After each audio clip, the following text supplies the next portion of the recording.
Hello, I'm Kumar Tanmay. I'm a final year undergraduate student in the Department of Electrical Engineering, enrolled in its BTech course of Instrumentation Engineering. I'm doing my bachelor's term project titled Medical Tube Abnormality Detection in Chest X-rays using deep learning under the supervision of Professor Pabitra Mitra of the Department of Computer Science and Engineering. Medical tubes are life-saving equipment inserted into the human body for various purposes like breathing, passing food and medication to the required regions and organs, and heart monitoring.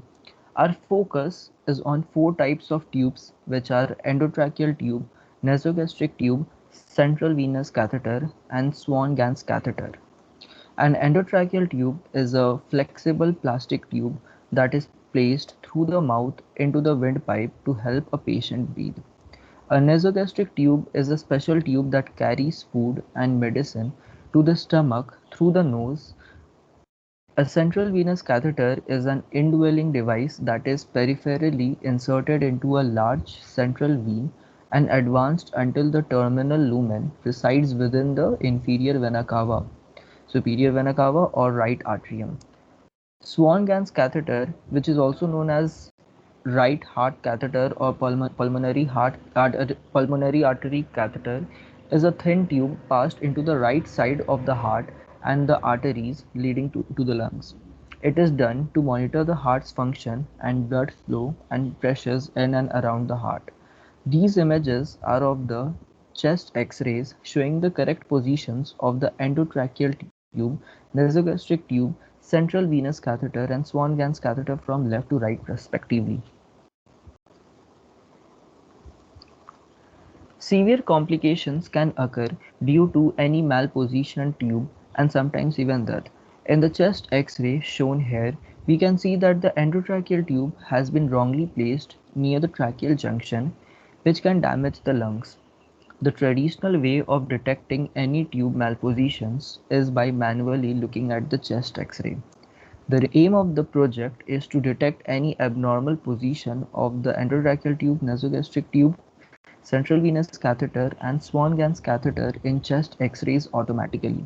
The entire project is hence divided into three parts. The first part is the classification of the chest X-rays on the basis of the presence and absence of a tube. The second is the semantic segmentation of tubes, their tips, the reference anatomical regions, and the ideal tip regions. The final part is the detection of any abnormality detection with the help of different segmentation models trained in the previous stage.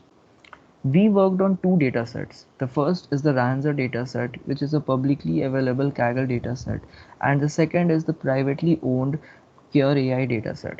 These datasets contain the chest X-ray images with normal, abnormal tube position labels and the segmentation annotations for tubes, tips, and the anatomical regions. Tube classification involves detecting the presence of the tube in chest X-rays. The task can be used to filter out the chest X-rays containing the tubes from those which don't have any tubes. We worked on the binary classification, which predicts results for a single tube only, and the multi-label classification, which predicts results for multiple tubes simultaneously. Here is the schematic diagram of a multi-label classification using convolutional neural network architecture. We experimented on different CNN backbones like SemNASNet, RegNet, ResNet, ResNext, EfficientNet, etc.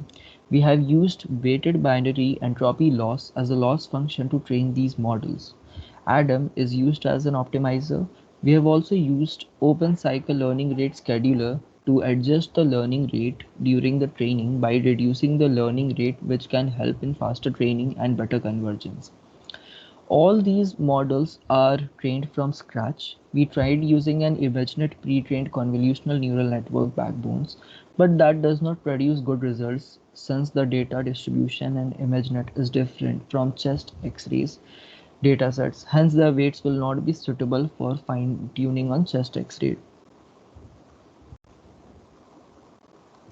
In this slide, we can see the results and important plots for the Swan-Ganz catheter, binary and multi-label classifiers having SemNASnet 50 as the CNN backbone.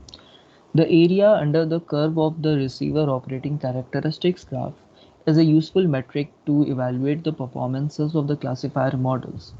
Other metrics like sensitivity, specificity, negative predictive values, positive predictive values, and checkered index graphs plotted against various threshold values help to judge the model performances effectively.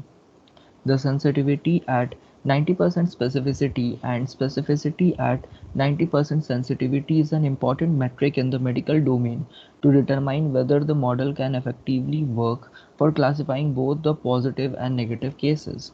Similarly, the same for negative predictive and positive predictive values are done.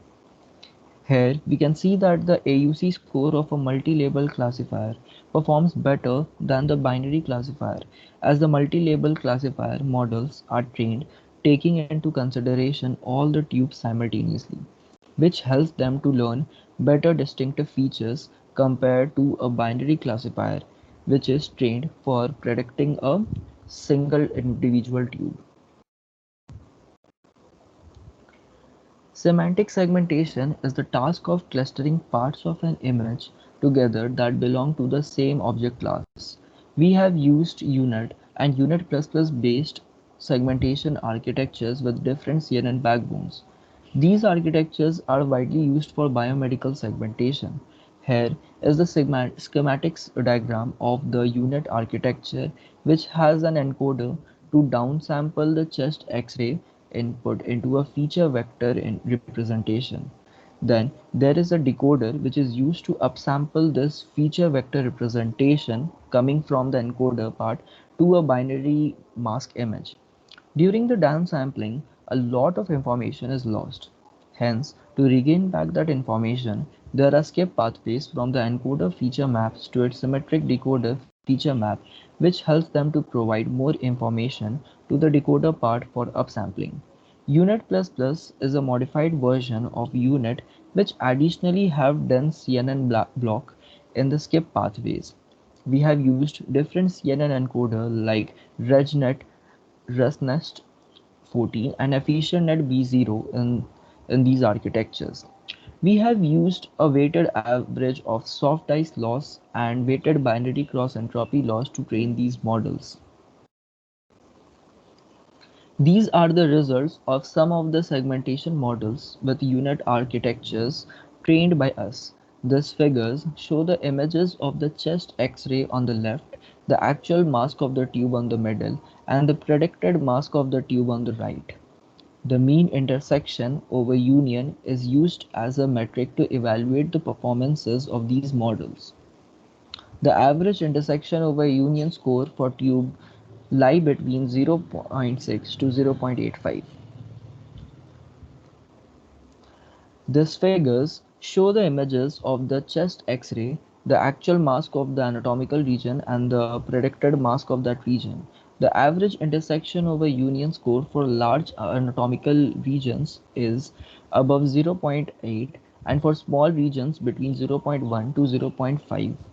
These segmentation models for anatomical regions will now be used for the final task of tube abnormality detection. These figures also show the images of the chest X-ray, the actual mask of the ideal tip on the middle and the predicted mask of that tip on the right. These segmentation models for tubes, their tips, and the ideal tips, the anatomical regions will now be finally used for the task of abnormality detection. Here is the tube abnormality detection using the student-teacher approach. This is basically an abnormality classification problem. First, a teacher model is trained using three inputs, which are the chest X-ray, tube mask, and an anatomical region mask required for each tube. Then, a student model is trained with the same CNN backbone as that of the teacher model, but with a single input, which is a chest X-ray. In order to transfer dark knowledge stored in the teacher model to the student model, The loss function is defined for training the student model, which involves a weighted average of the feature loss between the feature maps of the student and the teacher models, and the binary cross entropy loss between the ground truth label and the prediction of the student model.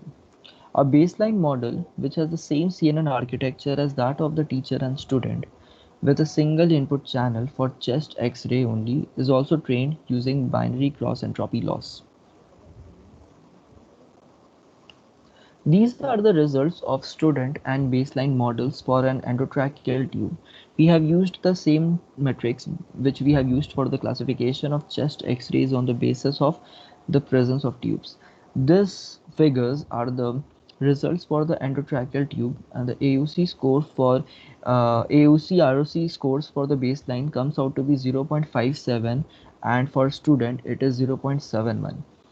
This shows that the student model performs better than the baseline model. Also, the teacher model performs better than the baseline and the student models. Here is the tube abnormality detection using reference anatomical regions for each tube. In the schematic diagram, we can see that the segmentation models of cavoatrial junctions and carina are used to detect abnormalities in the central venous catheter tip position. For endotracheal tube, carina segmentation is used, whereas for the nasogastric tube position, gastroesophageal junction segmentation is used. The Euclidean distance helps to find the spacing between the tips and the reference anatomical regions. The endotracheal tip position is considered safe if it is placed 5 cm above the carina. The nasogastric tip position is considered normal if it is placed below 1 cm below the gastroesophageal junction. The central venous catheter tip correct position is when the tip is placed below the carina and above the cavoatrial junction, which is in the superior vena cava region. This, since the required data sets for Swan-Ganz catheters are not currently available with us, hence we are not able to do analysis for that. The results using this method are better than that of the student-teacher approach. We have used recall, precision, and F1 score to evaluate the method. This table shows the precision, recall, and F1 scores for each tube. The F1 score combines the precision and recall of a classifier into a single metric by taking their harmonic mean.